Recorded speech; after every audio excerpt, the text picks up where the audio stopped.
Hey everybody, Joe here. I am back again, and this time around, I want to talk about a little something I find really interesting, and that is the Milton Bradley Microvision.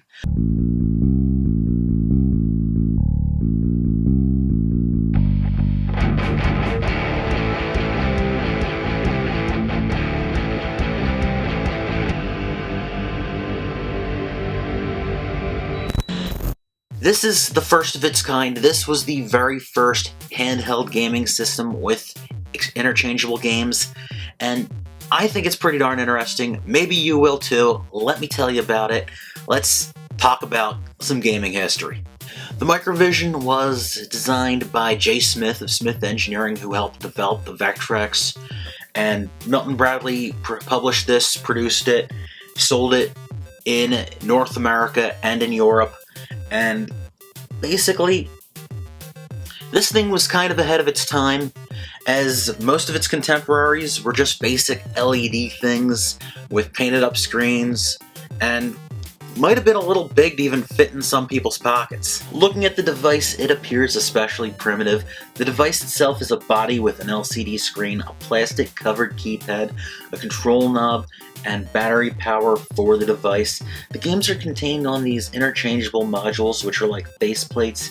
These faceplates contain the game ROM and the microprocessors for the games. Yes, the CPU is in the game module itself, not the system. Initially, the Microvision used processors made by Intel for the game modules, but they changed over to Texas Instrument ones due to power consumption and heating issues, and the system itself went from using two 9-volt batteries to just one, but they kept the same molds of the plastic for the case, and they kept the second battery as a spare battery holder.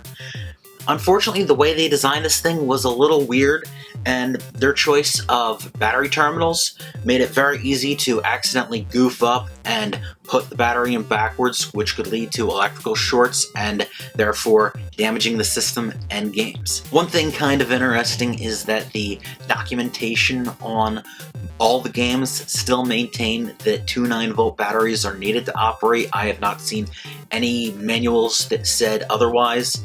I just thought that was kind of weird. That's only the beginning to the electrical issues with this system. These cartridges, the way they're built, the pins are connected into the CPU, and something as little as static shock could potentially damage the games.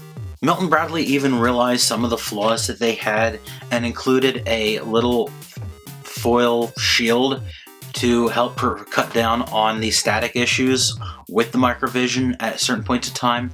I don't have the little foil shield, but I do have a couple copies of the pamphlet saying how to install it into your system. Just kind of amusing that at least they did try to quell some issues with the system breaking down. Despite those electrical issues being pretty glaring design flaws, what the Microvision is unfortunately known for most is a little something called screen rot, where the LCD screens will actually deteriorate and break down and leak. And this is not so much a design flaw as it is just a flaw in the technology itself. I know people say that heat attributes to this, but it really seems as if it's not a case of if your Microvision screen goes bad, but when, which is really sad, and this is also making functioning units like mine very hard to find. Another real design flaw to this is in the control interface. There is a bank of buttons covered with a thin membrane here, and that acts as a keypad, which works with the different game modules, and this will also break down over time. It's just a flaw in them not taking into account wear and tear. What you're looking at right now is the complete US library for the Microvision. I have every game for it with a box except for Alien Raiders, which I only have loose right here, and Mindbuster here is sealed. It's kind of interesting that they just basically glued a cardboard backing onto the boxes. Just a little description of the game on the back, and that's it. No hole punch or anything like that, so these didn't hang on pegs. It's just, that's the way they were boxed in the US. I was really tempted to open this, but I just could not bring myself to doing it. And in speaking of sealed games, I have two more things to show you. As I stated earlier, these games were produced in Europe, and the European versions have multiple different variations and whatnot, of course, language variations, and also they even made different colored cartridges in the versions that were released over in Europe. The European games were actually built mostly in Ireland at the factory that Milton Bradley had there, and here is one example of a Dutch game. I actually have 2 Dutch games. I guess these were easier for me to find or whatever. That's just how it worked out. And this here, Blitz, is another name for alien raiders. And the last game I have to show you right now is also sealed, and also the Dutch version, and that is here. They called it Super Brick, but you would know this as Super Blockbuster in English. This was the last game produced for the Microvision, and also it was only released over in Europe. As you can see, this one has a black cartridge. I've seen blue and green versions. I think that was mostly like the German versions that had the multicolored cartridges, and a lot of like the British ones had the kind of beige color like ours. If you're a collector and you're looking to buy some of this, or you already have it and you want to get a few more games, you're going to notice that the prices for this stuff is all over the place. It is darn right ridiculous, and games, it doesn't matter which one, you will see them, same game going for as little as under $10 to as much as $50 for a complete in-box copy with no real reason or rhyme. As for the system, I've seen working units for as little as 30 and as much as $100. So it is really kind of a hard thing to peg down what is a good price, except for, of course, buying it for the lowest you possibly can. I wanted to figure out a way to show off the games and talk about them a little bit, but recording the gameplay on the little tiny screen was not really happening. As you can imagine, it is actually kind of hard to make out what's going on this screen just playing it normally, so I'm just going to give a little brief rundown of the different games here. Blockbuster here is basically a Breakout clone. It controls with the little knob, and it is not the best way of presenting this type of game, but I understand what they're getting at for the system. Next up we have Bowling. This one is actually really fun. The game doesn't really have much physics or anything like that. As you can imagine, you're just timing a couple button presses, and if you make a direct line for the 2 or 3 pins, you're pretty much guaranteed a strike every time.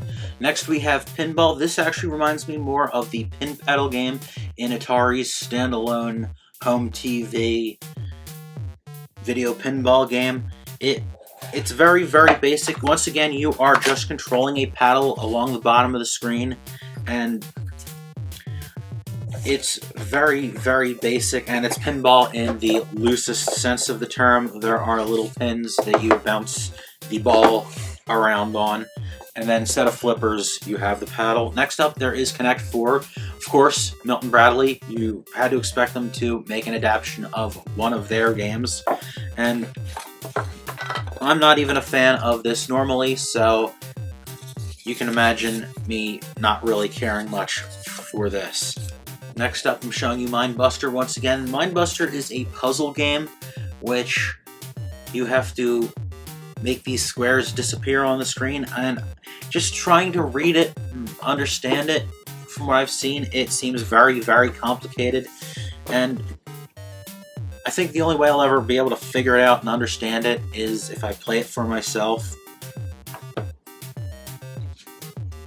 Next up, we have Star Trek Phaser Strike. That's right, this had a movie license game tied into Star Trek Motion Picture. This could possibly be even the first movie licensed game.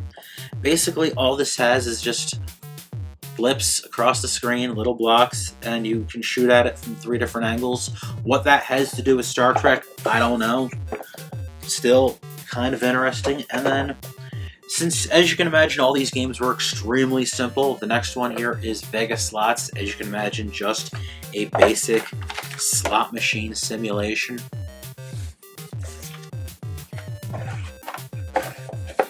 Next game I'd like to show you is baseball.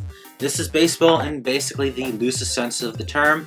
Like pinball, all you're doing is controlling your batting, and that is it. There's no outfield, and there's not even really runs or anything like that. It's more like batting practice.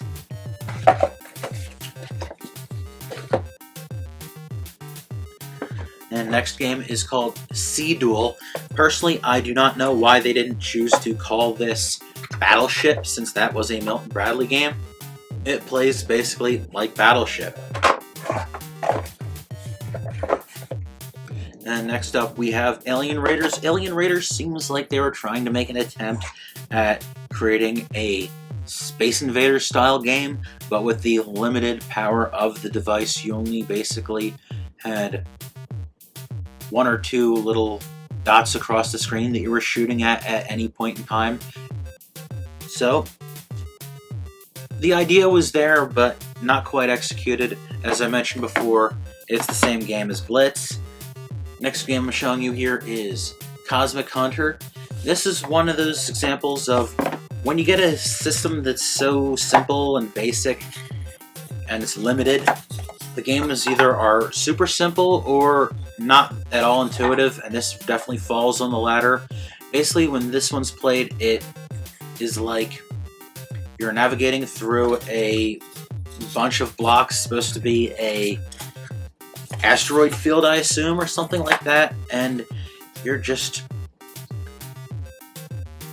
trying to make sense of it. It doesn't work out too well.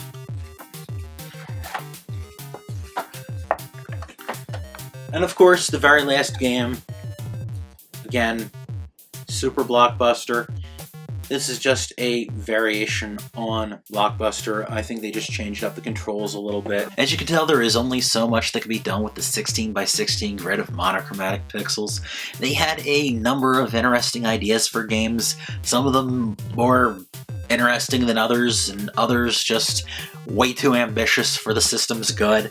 And was it creative? Was it ahead of its time? Was it innovative?